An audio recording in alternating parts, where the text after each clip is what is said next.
प्रिय वार्डन्स एवं टीचर्स, आज की इस गोष्ठी में आपका स्वागत है।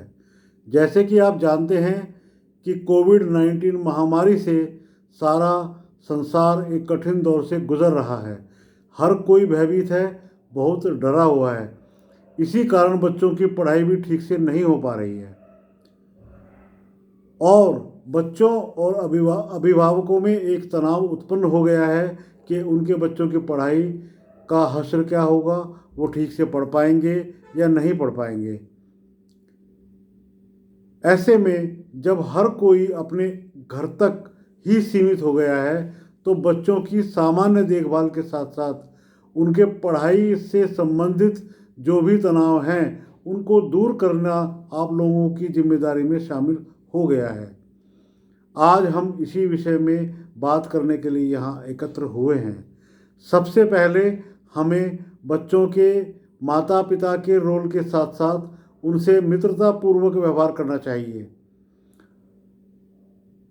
ताकि बच्चे अपनी समस्याएं अपने माता पिता से खुल के डिस्कस कर सकें, उनको खुलकर बता सकें कि वो किस प्रकार की कठिन परिस्थिति से गुजर रहे हैं।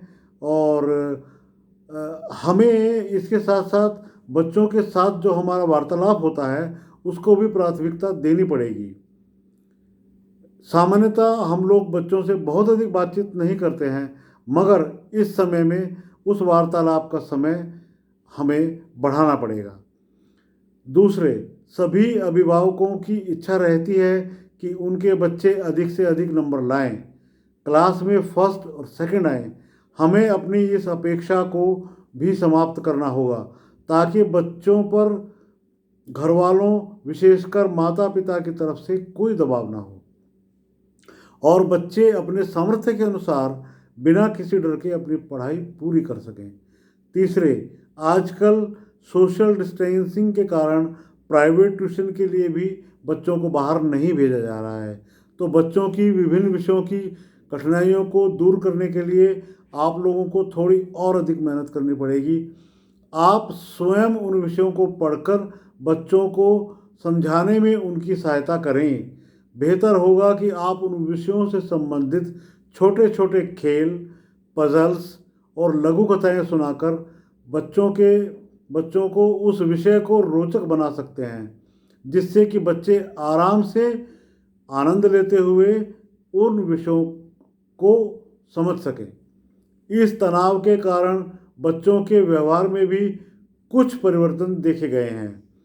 आप अपने बच्चों में उस परिवर्तन को पहचानने और जानने की कोशिश करें कि उनका एक्चुअल कारण क्या है।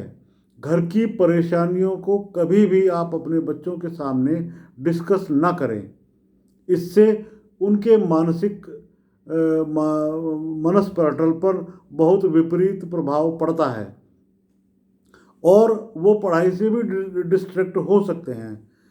तो जहाँ तक हो सके घर का माहौल आप खुशनुमा बनाए रखें, शांति में बनाए रखें और बच्चों के साथ खेलें, उनको चुटकुले सुनाएं, उनको हंसाएं और उनको अच्छी अच्छी रोचक कहानियाँ सुनाएं ताकि उनका जो मनोरंजन है वो भी हो सके और उनका मानसिक तनाव भी दूर हो सके, जिससे कि अगले दिन जो होने वाली पढ़ाई है वो उसमें ठीक प्रकार से अपना ध्यान लगा सकें। अगर आपका बच्चा धीरे समझता है या फिर उसकी पहले पढ़े हुए विषय को भूलने की आदत है तो उसे और समय दें।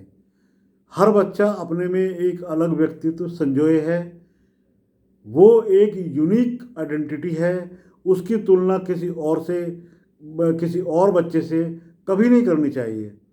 पढ़ाई के साथ साथ ये जानने की कोशिश करें कि उसकी हॉबीज़ क्या हैं, क्योंकि कुछ बच्चे आर्ट, कुछ खेल, कुछ ड्रामा, कुछ लेखन और कुछ अच्छे संगीत और गायक भी होते हैं। उनके उस विशेष गुण को पहचानें, उसको परिपोषित करें और उसको यथासंभव प्रोत्साहित करें। आशा है इन बातों से हम बच्चों के आए दिन होने वाले तनाव, खीज और क्रोध को इस हद तक किसी हद तक हम कंट्रोल कर सकते हैं और उसको कम कर सकते हैं। धन्यवाद।